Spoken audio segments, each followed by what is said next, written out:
আওয়ামী লীগ এবং পতিত স্বৈরাচার চোরতন্ত্রের জননী গুমের জননী তারা চাচ্ছেন বাংলাদেশকে এই যে ন্যারেটিভকে তারা চ্যালেঞ্জ করতে চাচ্ছেন।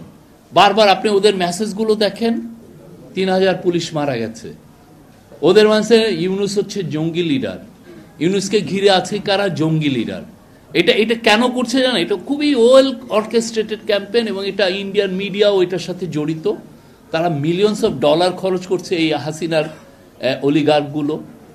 সে একটা নতুন ন্যারেটিভ তৈরি করতে চাচ্ছে, ওয়ার্ল্ডে বুঝাইতে চাচ্ছে যেই তুমি যে এটাকে গণ অভ্যুত্থান বলতেছো সেটা আসলে গণ অভ্যুত্থান না, সেটা আসলে এটা হয়েছে।